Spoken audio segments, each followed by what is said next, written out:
Okay, welcome everyone. We're back for another episode of the Chi Life podcast. And today I have with me Dmitri Biletzki.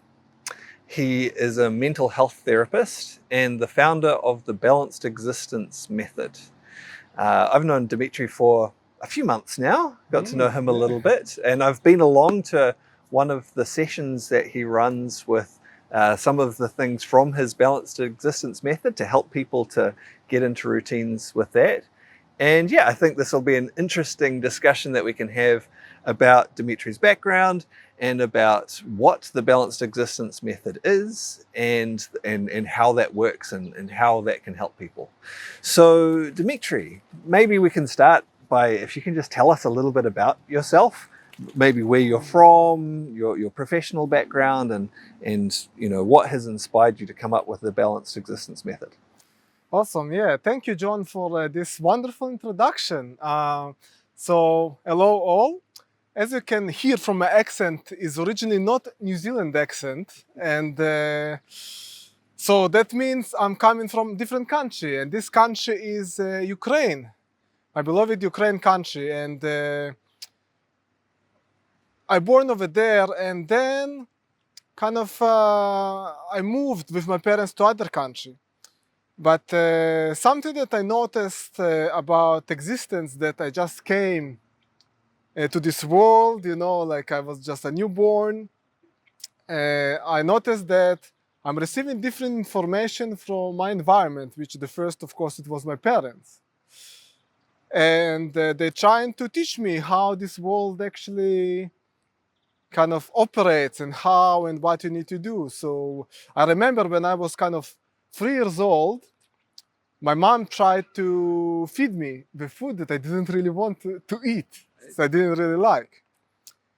And then she needed to be really creative with how she's going to feed me, like to make me to eat. So Did she do the airplane thing where she like...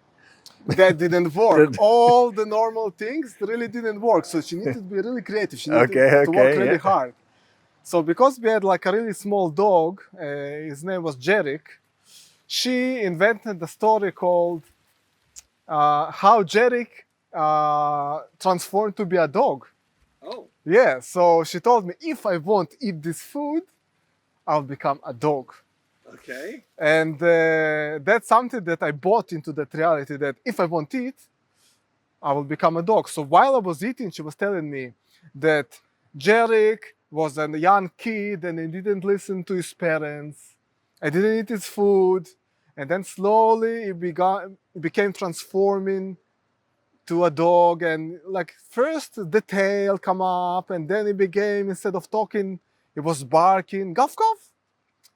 And then I became to be scared. Oh my God, I was buying into that reality that my mom was telling me.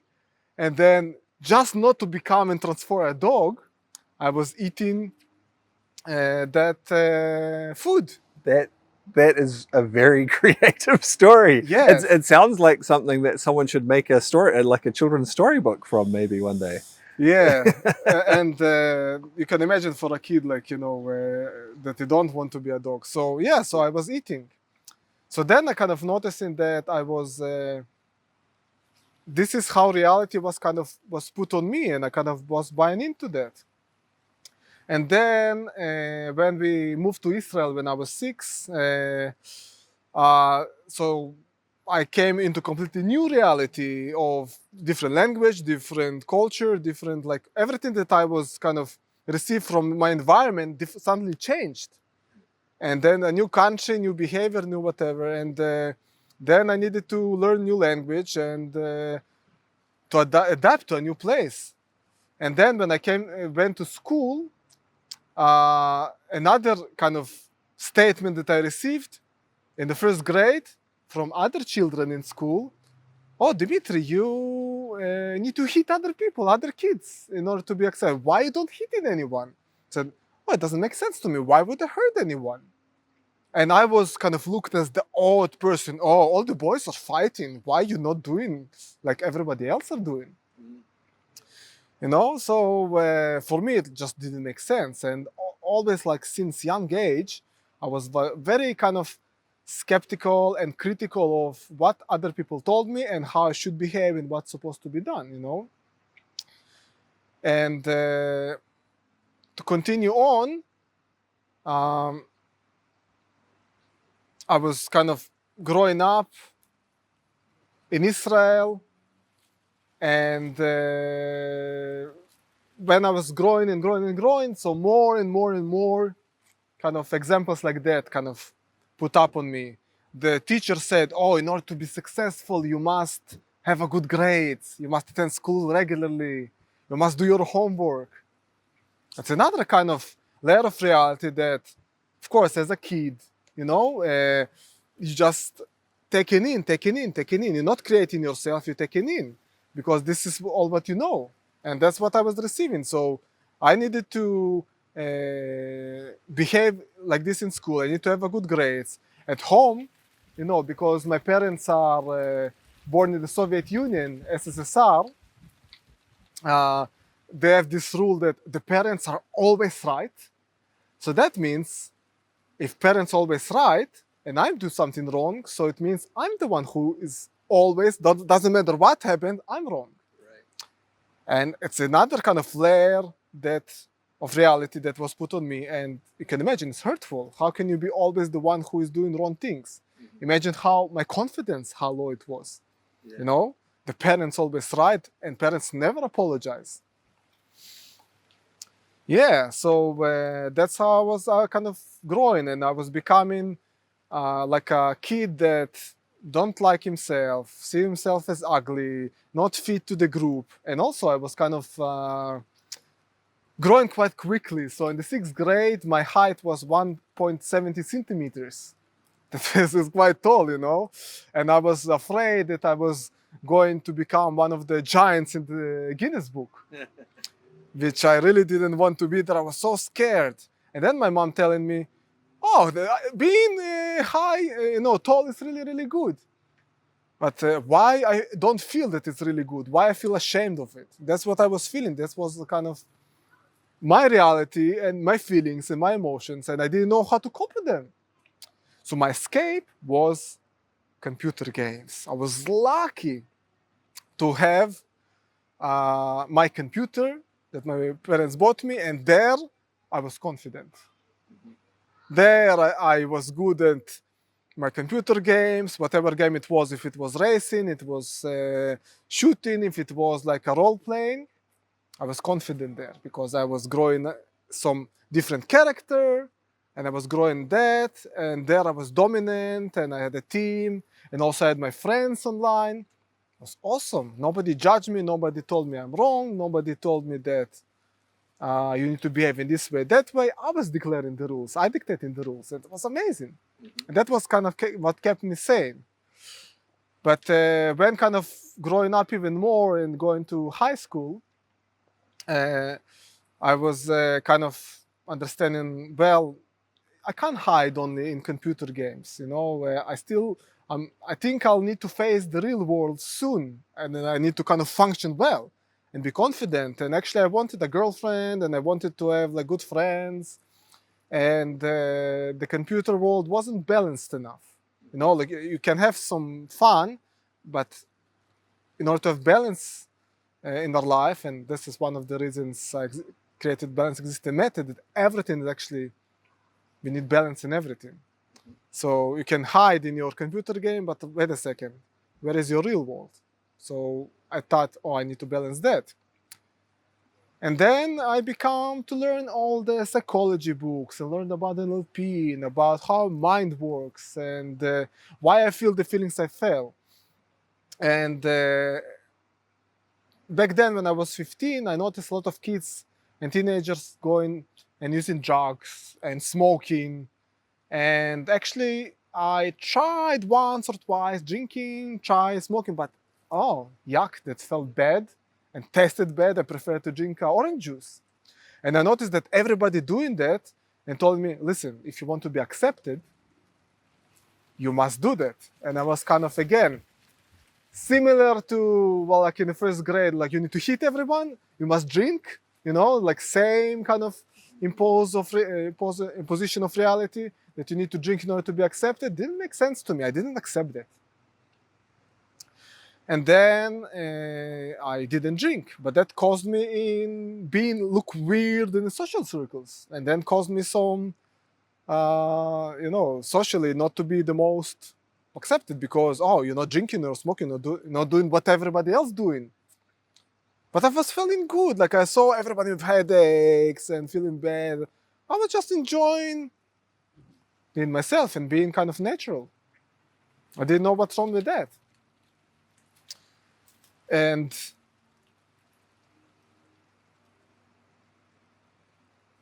that's what's kind of continuing and on and on. I didn't accept the reality of others, how they imposed on me. While others actually did whatever else are doing and actually gained the benefits of being part of the group. Mm-hmm. Yeah. And then also in Israel, you need to go to the military. And also I questioned that, like, wait a second, everybody going to the military for what? Like, what is the reason? Like, the conflict that was happening, it's really sad that there is a conflict, but I don't know enough why is that happening. I'm not responsible for the conflict between the two parties. And also I have nothing against the other party that the society trying to impose. Like, like the Muslims or the Arabs did nothing bad to me. Like, so I didn't make any sense. Like, why I need to participate in the military? Sure, yeah. So as you can see, all the time we kind of been confronted with somebody else's realities, and they're trying to convince me, okay, live like this, be like that, live like that, be like this. And always kind of pushing it away. Don't want this. I don't believe this. This is not me. I don't want it. So when I came to that age, about 18, already I kind of learned a lot about psychology and human mind, and my confidence went up. And also I got some girlfriends, like I experienced with girlfriends. And I had some good circle of friends that didn't push me to drink or smoke. Yeah, and that was great. So they accepted the reality that I was kind of manifesting for myself and the rules of life that I was kind of manifesting to myself. And they kind of said, okay, yeah, we accept you as you are. Yeah. And then I actually chose to do alternative service in Israel. So I was doing ambulance service. Okay, so you managed to create your own reality in a sense, and that you didn't have to pick up a gun and go and join that part. So you did your service by doing something else with the ambulance. Yes, I chose to save lives instead of taking lives. Mm-hmm. That with my kind of, I don't know what to call it, with my soul, with my kind of heart and mind, that kind of felt good, felt right intuitively. So I chose that path of health, of confidence, of kind of controlling how I think, what I'm feeling, and what I actually doing, what are my actions are. I'm taking responsibility for my life. While I saw a lot of people around me just carried on with reality of others and just did what they thought that it's right, not to resist, but just to accept whatever they've been told. I just couldn't do it. I just was different. I don't know what was behind it, but I just couldn't do it. Yeah, so I did alternative service. And then this kind of talk, like what was the main chat in Israel was back then, it was a lot of kind of disbalance in society of Israel. Was like a lot of divide. Like I saw this divide that, there's a Westerners and Easterners, and there is the Orthodox Jewish and the secular ones. So been chat, the Orthodox Jewish are not working and they take in a lot of people's taxes, and while others are working. And I also always heard this divide. And I don't know, I felt that the environment that I was kind of living in was very volatile, and I wanted peace. I wanted to find peace. And back then I thought, okay, maybe there is other country that will be, for me, the environment will be more peaceful, that I can actually be myself, I'll be accepted for who I am, and we'll have peace, and of course nature. And I was growing up in the desert, and the desert is something that I have nothing against the desert, but I was just preferred nice green nature like this. Sure. So when I was kind of 18, I said, oh, I want my reality in a different country. I want to somehow to see how Dmitri is actually manifesting reality and living in a different culture, different language, and completely different place. So that for me, it was an interesting challenge. So I made a plan that I'm going to move to New Zealand when I was 18. And I completed my military service, sorry, not military, my alternative service. Yep. And with somehow, in a way of miracle, I got accepted to the university. Because I'll tell you the truth, like I didn't have enough grades to be accepted to university. Because you hadn't believed the teachers about needing good grades up until that point, and yet somehow you still made it into university. Yes, and I want to tell you that back then I was really into law of attraction and the secret teachings. Like for me, it was big inspiration over there, and I did exactly what they said in this book. And I did a lot of kind of manifestation work, and back then I was also very intuitive. So everything that was kind of paranormal really interested me. So there was like, psychological level, all the methods that was kind of proved by university and how you treat people, like NLP and existential psychology, like therapy, and but also there was the paranormal, the unexplained, the spiritual, the insights, the clairvoyance. All this world was really interested. I was really interested in investigating how miracles, how the unexplained things happen. So back then, I had what's called like a prophecy dream, because I was doing a lot of practice of imagining, manifesting that I getting into university, even though my grades was low in order to get in. And also it was like quite late, because 6 months before you need to sign for university, and I was beginning this process 1 month before the university starts. Ah, okay. So just a month before, I saw the prophecy dream, how I received a phone call that I got accepted to university, and how I'm arranging myself to move. And also I needed to kind of separate from the girlfriend that I had back then, because she wasn't good for me. And I noticed that she wasn't good for me. And she said, oh, if you go in there, we are separating. And because I was kind of a bit of dependent, I struggled to do so, but I knew intuitively that I must go and study. I need to create my own reality. I can't be held by somebody else's grip, grasp. Yeah, grip. Yes. Grip, yeah. So yeah, this prophecy dream came, and I received. So the day, what happened this day, actually I lived that once in a dream, and the second time was actually happening. I was feeling that.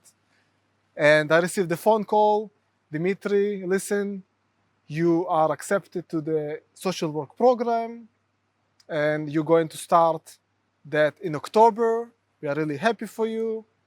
And just follow the registration process, and we congratulating you. And I was kind of so amazed, so happy. And and a few weeks later, I began my social work studies. I got accepted to university and ended my relationship that wasn't serving me. So this was in Israel, a university in Israel. Yep. Yeah. And for me, learning social work, it was two things. Actually, three things. First of all, that was a profession for me to immigrate to New Zealand because I knew and checked that New Zealand actually needs social workers. Okay. So you were thinking of your bigger reality that you wanted to create at the same time? Yeah. So I did all the check-ins that social workers need in New Zealand. I checked the degree will be approved and accepted by a registration board over here, that I'll get a license. And I'll also check that I will receive a visa and how to do it. And then I managed to study 3 years of social work. And the second thing for me, social work, was to continue to process all the kind of tough environment that I was growing up into. Because I won't give all the details, but I just gave some examples, like how hurtful can be that you as a child, you're always wrong and parents always right and never kind of received apology when somebody hurt you. And there's just one example. There was many of that eventually kind of hurt me and hurt my confidence. I need to work really, really hard to kind of maintain myself and not to sink into drugs or alcohol and maintain positive and good existence for myself. So for me, like, study social work was to work more on removing what doesn't serve me and heal. And of course, the third thing is to have like actual profession that I can work and continue doing the therapies and the approaches that I already knew how to do, but I just didn't need the stamp that I actually qualified. So 3 kind of big goals in one hit. Okay, it was amazing, yeah. And I enjoyed my studies really, really much. I really enjoyed it. Yeah, and then I moved to New Zealand. And first, when I moved to New Zealand, I was moved here and working holiday. And I tried to apply for jobs and get the visas. And I noticed that I'm not really succeeding in that. So I kind of began to doubt, wait a second, all my knowledge of manifestation wasn't good enough. What is happening? Why it's not working? And back then, like, I was learning even more about manifestation and getting deeper into that and learn new techniques and new ways, even more than I knew when I was 18 and just reading The Secret. And after a year, eventually my visa expired and I couldn't secure a job offer, even though I got an interview, I got observation shift in a social work position, but eventually they told me, listen, your English is not good enough, so we can't accept you. And then 1 month later, I was on a plane to Israel, very down, very sad, and kind of devastated, and came back with sense of failure. And then about a few weeks, I've been home, in a sense of depression and kind of questioning, all what I knew, all what I did is actually was for nothing. It's not true. Imagine how painful it is. Like, you feel like a failure. Yes, and but after 1 month, I decided, stop. I can't continue going downhill. I have a choice. I need to put myself up, continue doing what I'm doing, and that day I became vegan, became plant-based. And so, do you think, I mean, it happened on the same day. Consciously in your own mind, were those two things connected? Like, you became vegan because of what you were going through, or you just happened to become vegan that same day? So just a month before I left, I was working just temporary job in like hospitality. And then suddenly I came to the dining room of the staff, and then I took my usual food and I sat down. And then I kind of noticed, wait a second, what I'm eating. And then I noticed what other people are eating, and then how they look like, and what they're eating, and what I'm eating, and how I look like. And then something fell, like I connected the dots. How much food has influence on how we feel and how our body looks and how our sense of awareness. Because food is a kind of a mechanism that influence on our consciousness, on our physical body and in our consciousness. And I just got it because before that I didn't want to hear anything about food. I was eating everything before. And then I kind of begin to understand, I need to start becoming plant-based. And so you thought, well, part of your thinking for this was, this will help to raise my consciousness. And my awareness, and I will feel better. And something just intuitively said, now is the time to become plant-based. And this was a way you could improve your situation, improve your life and so on. Yes, that I can be aligned more in the laws of nature and live according to nature with less resistance, to do what's we're supposed to do and live according to principles of nature and not to fight nature, you know? So, and then I was transforming this energy of depression and despair to actually to learning something new, all this plant-based knowledge and information. And then I found out that my parent taught me about nutrition, everything was wrong. Another lie that I kind of uncovered for myself, that I was living wrong, that the reality that I was told, again, this is not true. And I found out and I was exposed to brilliant knowledge, brilliant people, brilliant books that helped me transition. So I became, the first 2 weeks, 3 weeks, I just slowly removing all the non-plant-based foods. And then my plate became really plant-based until after 3-4 weeks, I became completely raw vegan. Everything was raw, a lot of vegetables, fruits. And also that day I found a job as a social worker in Israel. So I began working, I began eating healthy. And I was feeling really, really good. But physically, I wasn't really feeling good. Okay. Like mentally, I was feeling great, but physically, I was feeling not really good. There was a lot of bloating, and my stomach didn't feel well, and I couldn't digest fruits I see. and other food properly. The raw thing, was it? Yes, you need strong. Digestion has to be working very strong to cope with the cold and the damp of raw food. And so for a lot of people, it's a very difficult diet unless their life situation supports it. Yes.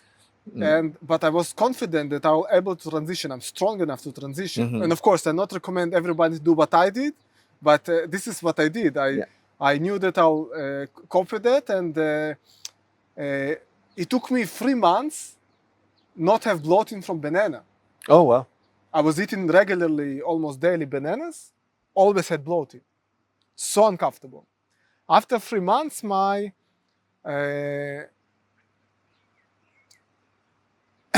stomach kind of adjusted. Something changed because I learned that our biome can transform and adjust to the food we eat. Our gut bacteria can transform into different, and then I grew different gut bacteria that allowed me to digest bananas. With watermelon, it was kind of the same. Took me like 3-4 months. Of course, watermelon I didn't eat every day, but I was eating once a week. So it took me about 4-5 months to really enjoy watermelon, not have any side effects. And then after that, I began really to enjoy the raw food and the plant-based diet. And then my eyesight became better. My skin was very tolerant to sunlight. I wasn't burning anymore. My bones became strong. My memory improved. I was feeling really, really, really good.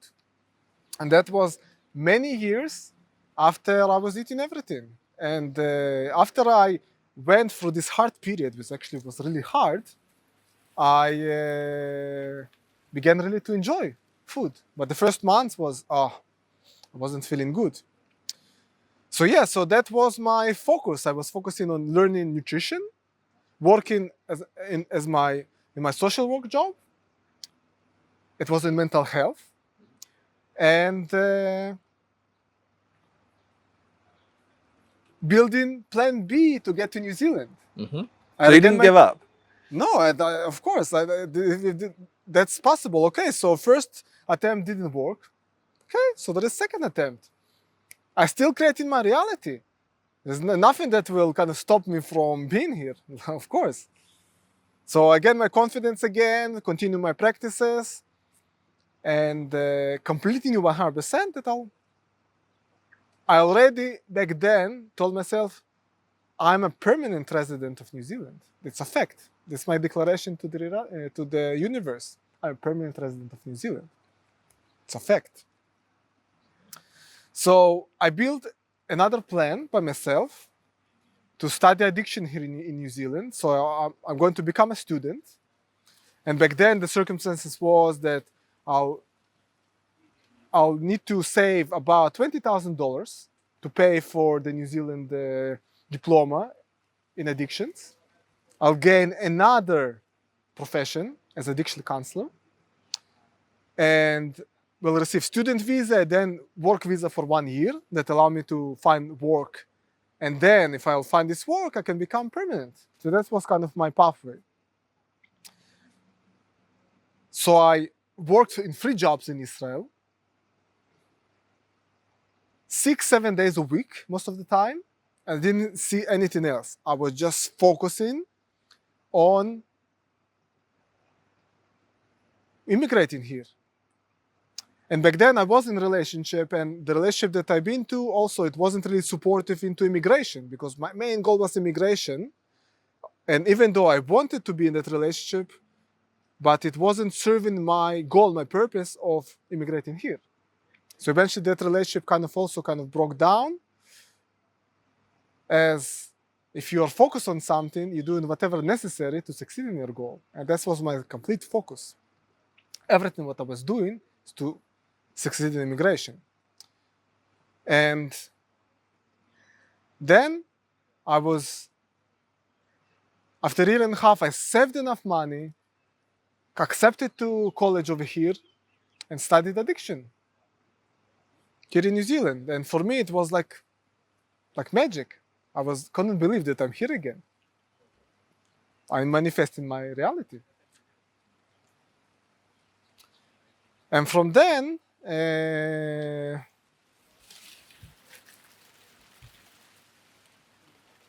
I'm already 7 years in New Zealand. Yeah, 7 years. Very good. Yes. Yes. So what I was doing in New Zealand, I was working in mental health services in the hospitals as a clinical staff, clinical member, working with people who have medium to severe mental illnesses. And something that I couldn't really believe, that New Zealand is such an amazing country. I couldn't believe that people actually have some kind of difficulties with their mental health over here. And I don't know why, maybe because I'm coming from Ukraine, it was like difficult life over there. Because I'm not coming from a rich family. My parents work really hard to get by. We've never been rich. And in Israel also, they work really, really hard to make a living. And I was looking at them, like I was really grateful for whatever they provided for me, the basics, but that wasn't really the life that I wanted to myself for my future family. So that was what life is about, just going to work, sometimes work that you didn't really like, and come home late and be really tired and then continue this routine. This is what life is about. Pay your bills, pay the mortgage of the house. So this is the life is about. I was also always questioning that. And then in New Zealand, I while I was exposed to hundreds of different patients in different circumstances, I saw what kind of realities they are been living, And some of their realities been really, really dark, And same as I was growing up, not in the easiest environment, I didn't receive the best attitude from my parents, but eventually I was able to clear that out and accept and then become to a place of gratitude and not anger. So that's why I was able to help others, because I've been already there. And being angry or envy on someone or blaming someone for how your life turned to be, it's a waste of time And energy. and energy. You can put a lot of energy into those things, and that's energy that isn't helping you to move towards whatever it is that you do want. Yeah. And I learned this mistake, not to continue doing that. And also with a lot of my patients, I saw that this is what they were doing, being really angry and taking the role of the victim. And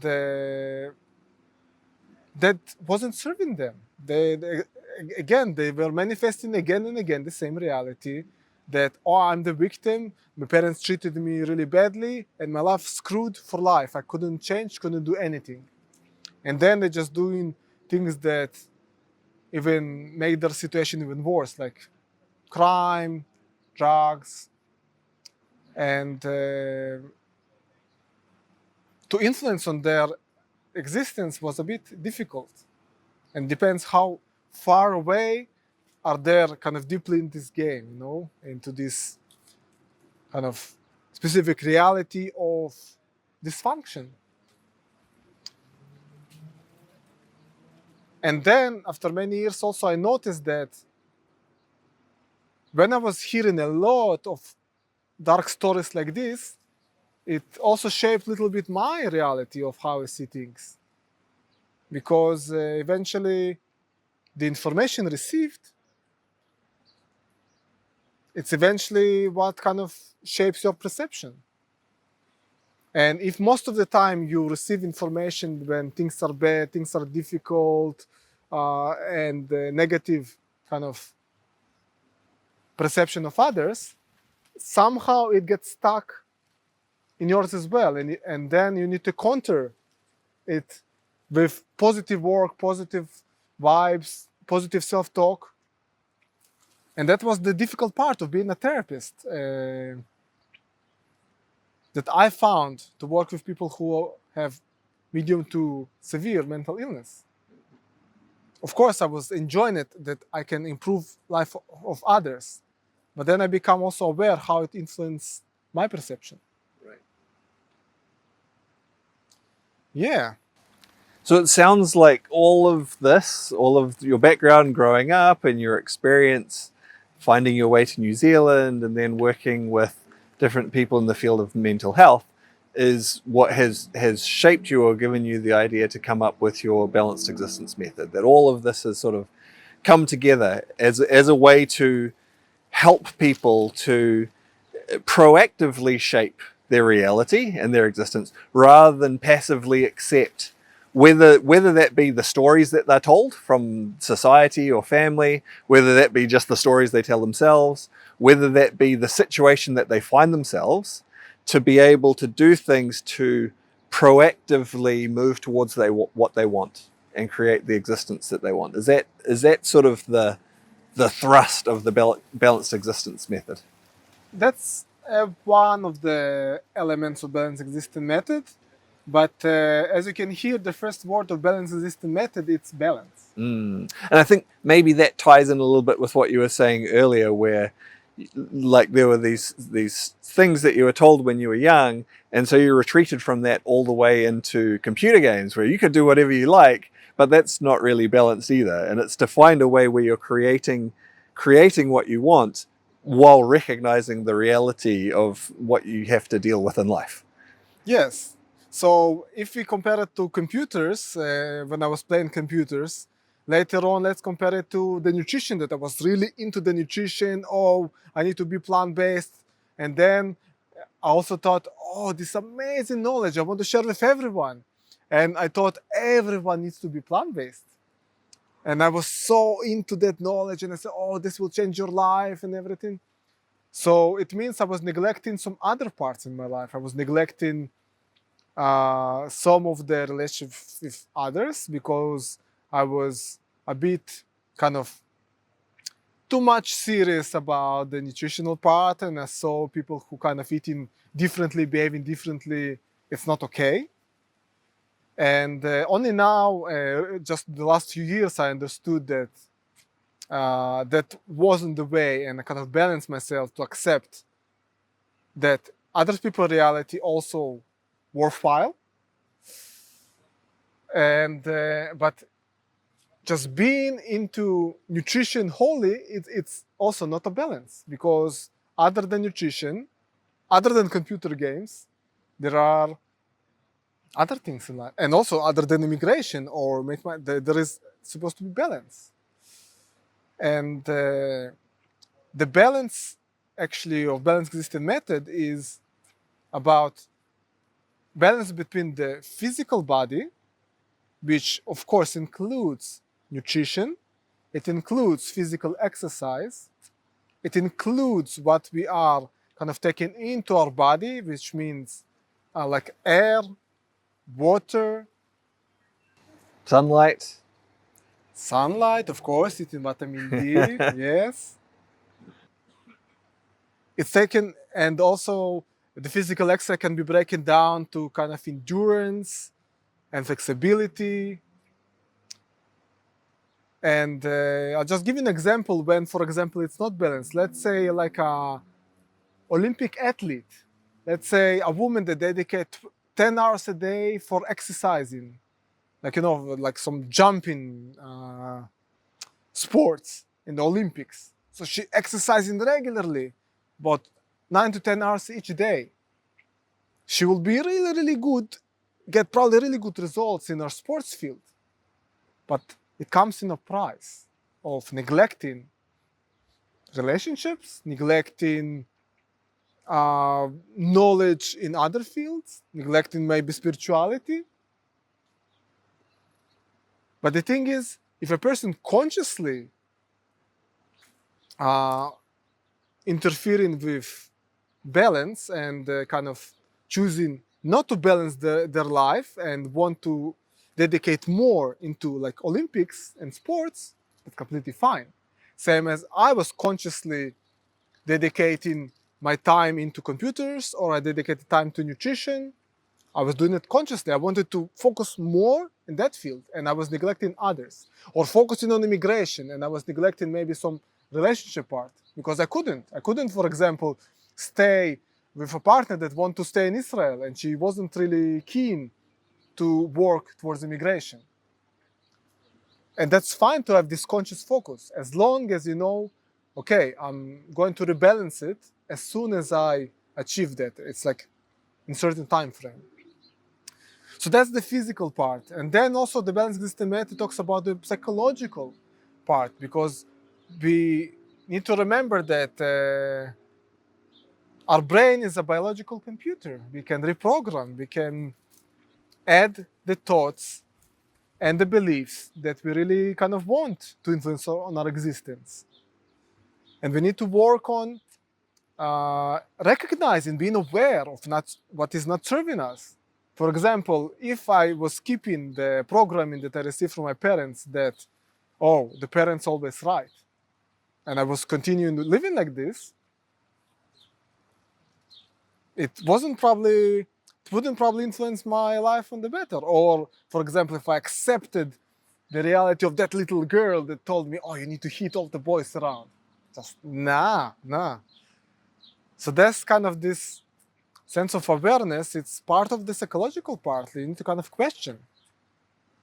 And I noticed that this questioning part was also a lot lacking with the patients that I seen. They also accepted the realities of others as true. And then they kind of been hopeless, because, okay, this is the reality that I'm in. This is the rules of the game. I can't change. I can't do anything.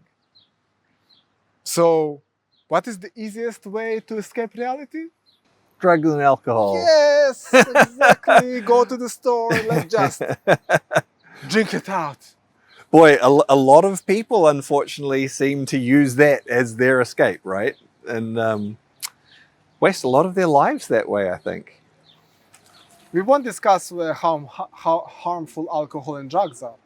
Let's not talk about how legal it is, but how harmful it is. Mm. And if people knew just basic techniques, basic routines they can do to have the same feelings, the same emotions, positive emotions, without actually damaging themselves and hurting themselves, of course they will be able to do so, but they haven't been taught. Unfortunately, when we came to this body, the point of entry, when we born, nobody gave us like really good operation manual how to exist. Of course, our parents supposed to do that, and maybe our school supposed to do it, but eventually, as you can see, some of the examples that I did, they didn't really give really good instructions. And then kind of you have lacking of questions, like what am I doing here? What is that? What is this body? Like who I am and all these things. Like am I the name or my qualification or how much I make or the car I have? This is who I am? Am I the eyes? Or I'm something else? What is me? My name? The country I'm coming from? The culture? Like what I am, you know? So nobody kind of told me, like, gave me proper operation manual to exist, to have this life. And I can't blame my parents because probably my parents didn't know better. They also received their operation manual from their parents, and they say, okay, this is how we should live. And also, when it was SSSR, the Soviet Union, the rulers of Soviet Union dictated reality to the people over there. Oh, this is how they should live their life. I think that's a big thing for a lot of people. I think one of the traps people often fall into, like, I mean, the big one is drugs and alcohol as an escape. And another one that's very common is for people to blame their parents for their own situation.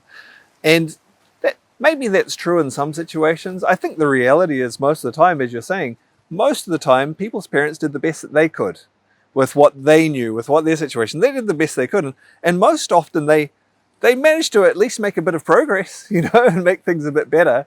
And they definitely weren't perfect, right?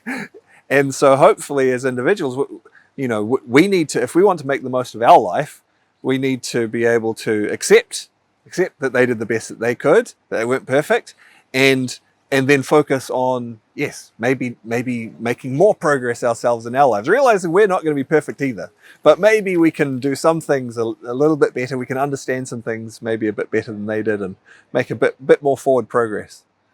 Yeah, and moreover, I just want to add, parents is one thing, but that continues to blaming the schools. They continue blaming the friends. Oh, this friend left me, or my ex left me, and my ex did and said these things for me, lowered my confidence. And then they blame in the country and the government or whatever it is. Everyone is to blame, but not the person. And that's one of the elements of balanced existence method that teaches people to take responsibility on their outcomes and their lives. So balanced existence method sees the person as responsible for whatever happens to him, whatever existence they have.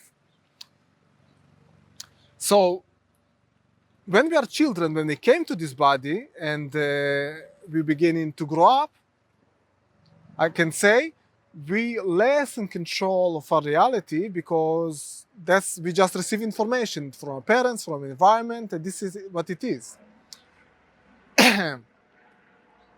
But then we kind of become teenagers and adults. The ability to create reality is actually becoming 100%. We can say that we probably were victims in our childhood of our environments. Yeah, we didn't, not everything, not as much was under our own control. There were definitely some things that were imposed on us and we didn't really maybe have a choice about. Yes. So if you look at it from the physical world perspective, yes. Because some reincarnation theories and past life regression theories, which balanced existence method supports, sees that we actually chose to born into a specific family in order to have specific life lessons. But if we just look from the physical perspective, from psychological perspective, we kind of suck in all the information from our environment and we accept whatever it is.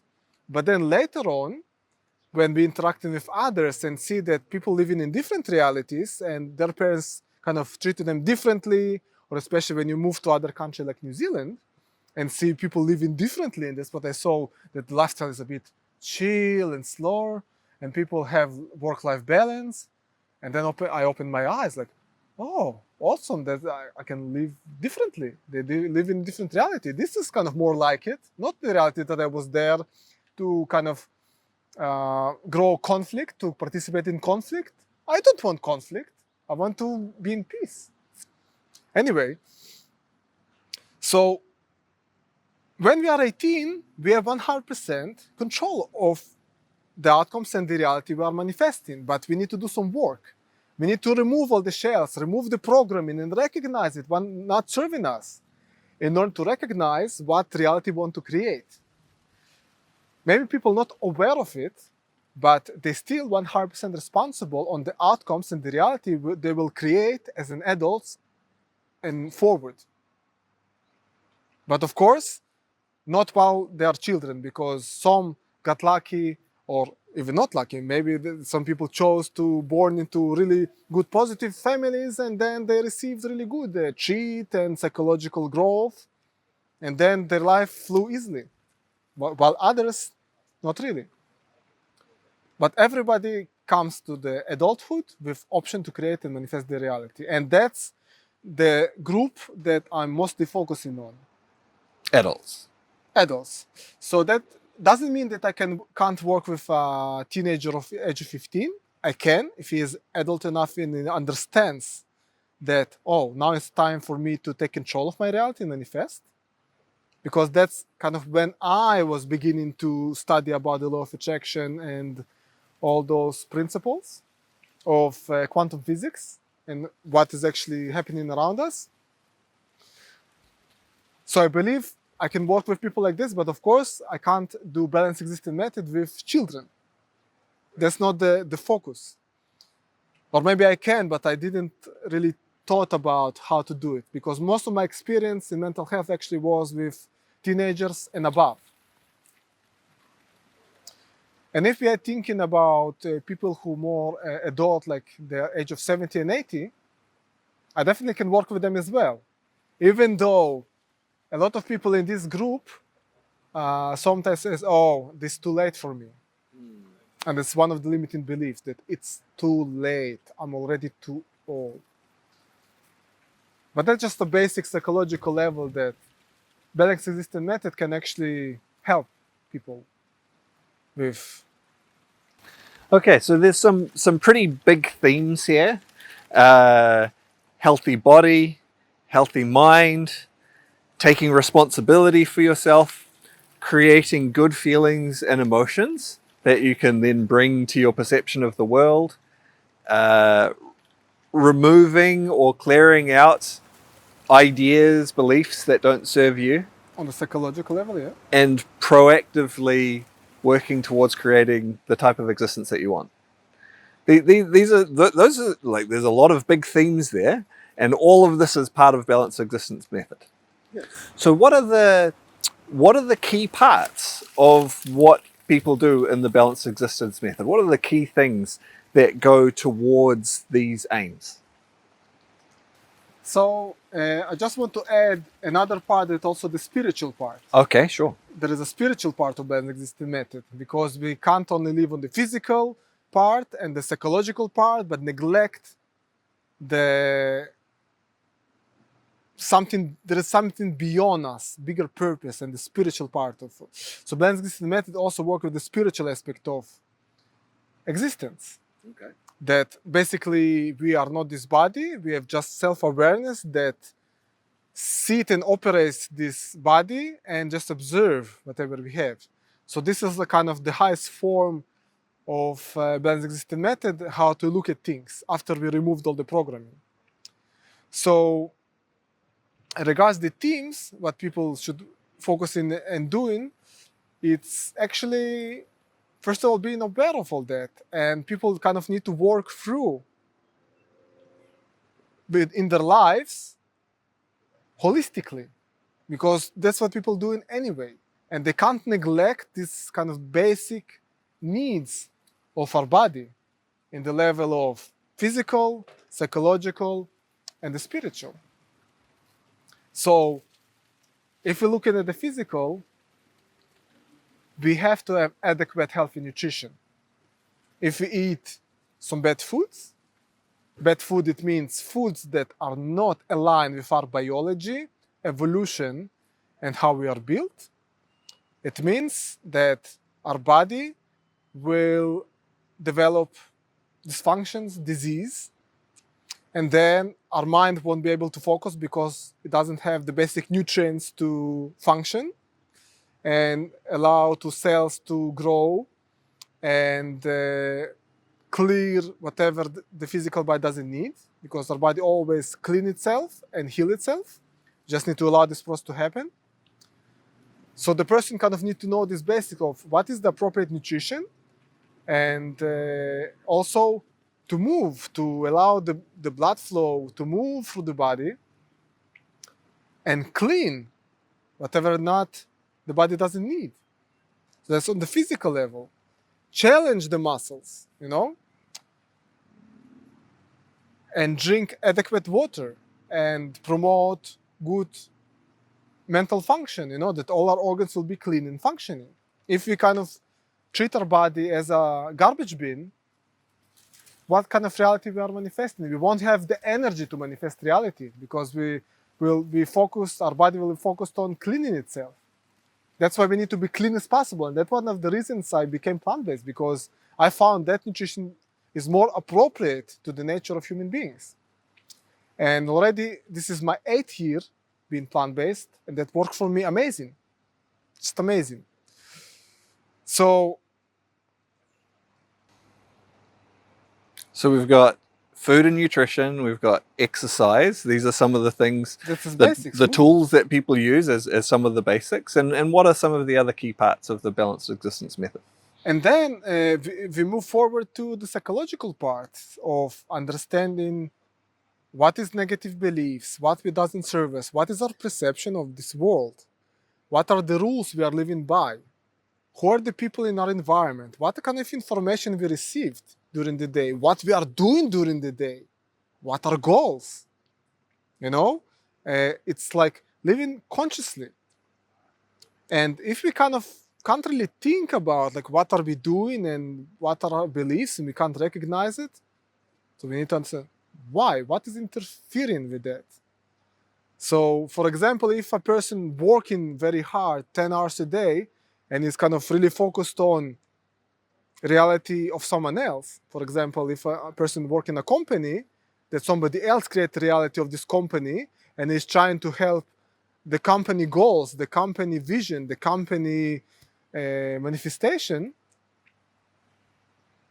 this person can manifest also some kind of vision, but what he's thinking about, oh, I need to survive, I need to take care of my family, or I need to pay my bills.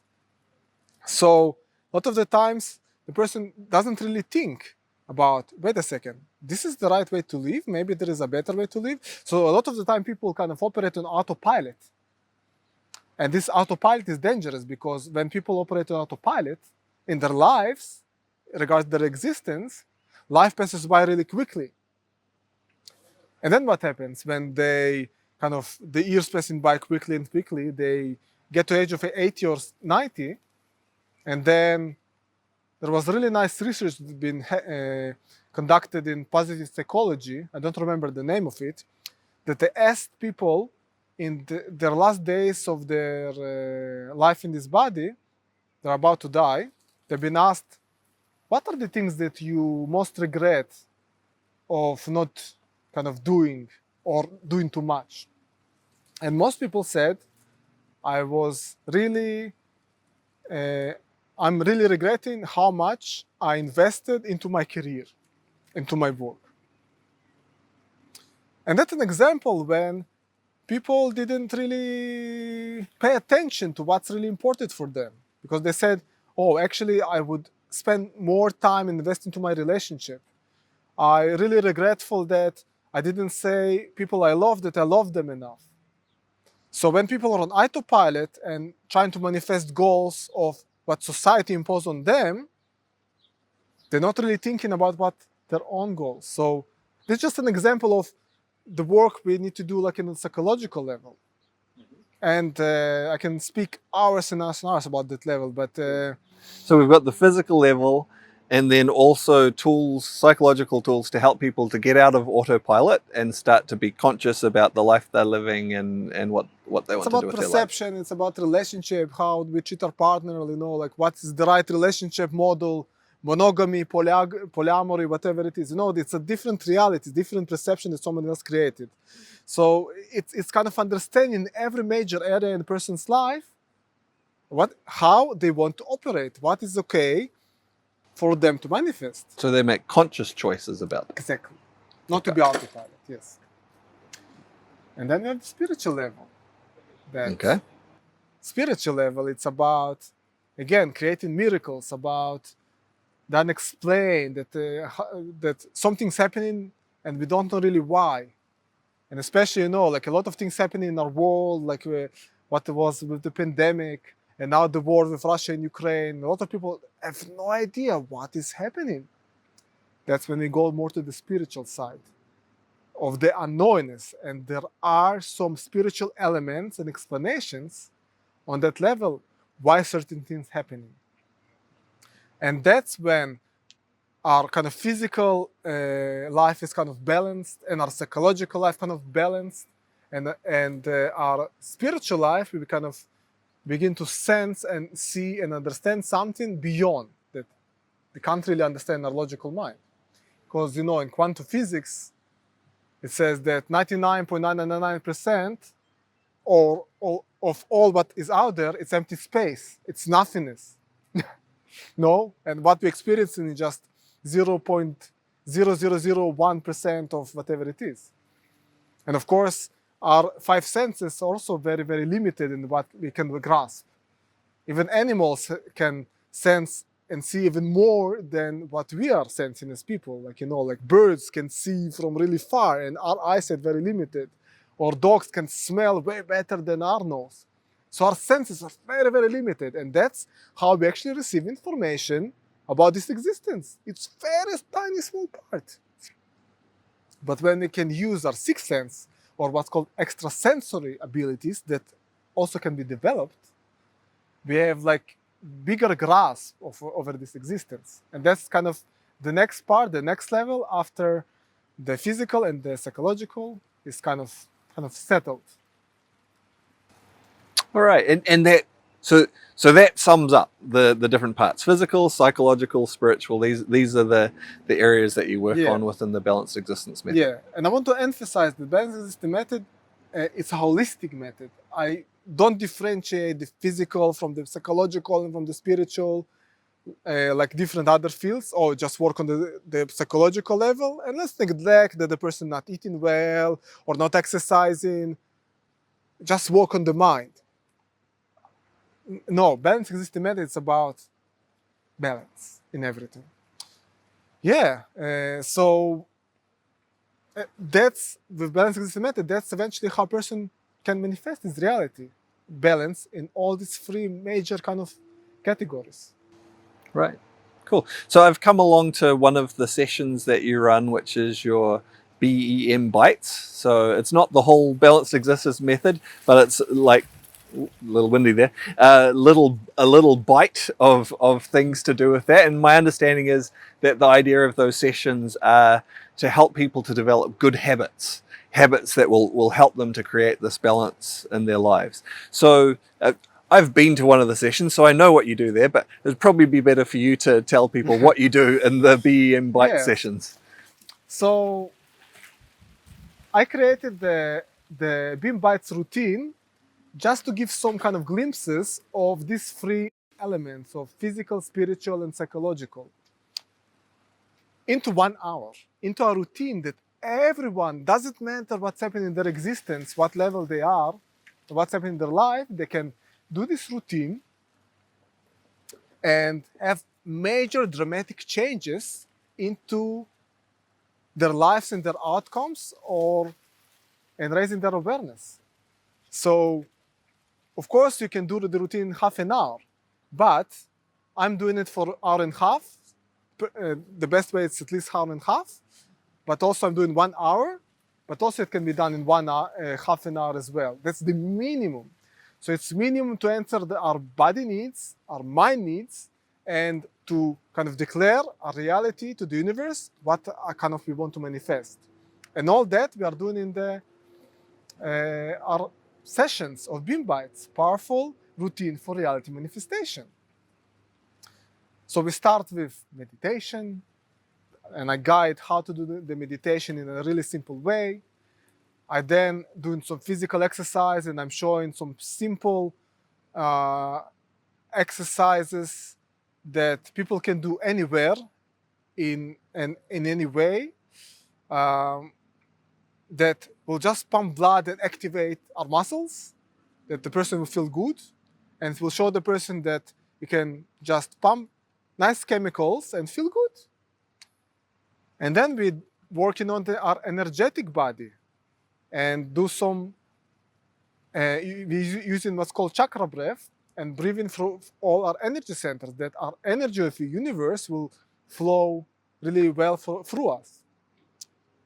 And only then we kind of, when we feel really, really good and our energy flowing, we declare our reality. And all that, I'm kind of teaching in short time frame that everyone can do and start grasp all these three parts: spiritual, physical, and psychological. Right. So they can create a routine so that it becomes something that, because in life different things happen and our focus gets taken to different things, and maybe we get a little bit out of balance, but they can have a routine that can bring them back into balance, bring them back to that focus, so they can move forward with the reality they want to create. Yeah, so that's kind of the minimum investment and commitment that the person needs to do in order to kind of influence and change his life. And consistency is the key. They need to do it regularly to get results. So after they will do that, at least this half an hour a day, or more, they might do more, but they have their routine, however long it is. At least this half an hour, they can start their day, whatever they're doing, if they're working 50 hours per week, if they have a business, if they have busy relationship or whatever they have, it will improve every area of their relationship or their work, their focus, their performance, everything. It will just add to their life. And they'll become more clear about what they want. It will really benefit them. And that's only this minimum half an hour. That's what they need to do regularly. And then after they're done, they gave the body whatever it needs. They gave our mind the calmness they needed. They also did a little bit to the spirituality. They touched it. And then if they want, they can forget about it and do whatever they did before the routine. But then they will notice the clarity that comes. And then they will maybe notice, oh, maybe I should change my job. Or maybe I need to learn a little bit more about how to communicate better with my wife. Or maybe, probably didn't treated my friend really well. You know, some things and some insights will begin to come up. And this is the magic that this routine of balanced existence method will bring to people. Cool. So the routine gives them a push in the right direction to change the other parts of their lives. So having that regular routine brings them to that focus and moves them in the right direction. Yeah, exactly. Cool. Great. Well, is there anything else you'd like to tell us about balanced existence method, Dmitri? So there is like a first initial kind of version of balanced existence method assessment that a person can fill out online in my website. And it's very simple. It's not that you need to write a lot. No, you just need to kind of rate different areas of your life, different questions. So you take a snapshot of Yes. where you're at in your life, how you're feeling about what's Yeah. happening in your life. Yes, and that will cover all the three elements of spiritual, physical, and psychological. And you just rate different areas and give just grades and how strong you are in different areas. And then this summary of the assessment will be sent to you and sent to me. And then we can discuss it, how we can actually balance our person existence with the balanced existence method. Right, so as well as the BEM Bite sessions that you run, you work one-on-one with people Yes. to help work through and figure out what they can do and changes they can make in their lives. Yes, so that's actually the approach that can actually give results to people. And I can help them, and my aim is to balance a person's life with the BEM. Yeah. Cool. So, where can we find you? Where can people get in contact with you, find out more about Balanced Existence Method? I understand you have a website, you have some other ways. Maybe you can tell people now. We'll also put this, of course, we'll put this in the written description for the podcast, so you'll be able to find that there as well. But maybe you can tell people who are listening or watching, where are the different places people can find you? Right, so my company name is Health Mentor. Health Mentor. Yes, and the website name also is Health Mentor, and So healthmentor dot so health-mentor.co. health-mentor.co. Yes, and also have a YouTube channel, but the YouTube channel is under my name, Dmitri Biletzki, therapist. Okay, Dmitri Biletzki, therapist on YouTube. Yes, and also I have Telegram group that you feel free to join. And probably they'd find that through your website. Is that how they'd find the Telegram group? Yes, you can find from a website. There are links, and also in all my YouTube videos I put kind of the links below. But we can attach to down here in this video also all the links. Yeah, okay. Yeah. So if you're interested to find out more or just get in touch with Dmitri or find out more about Balanced Existence Method, there'll be some links and ways that you can get in touch with him in the written description. So thanks very much, Dmitri. Interesting story hearing about your life and how you've come up with the Balanced Existence Method and how that can help people in their lives. Thank you, John.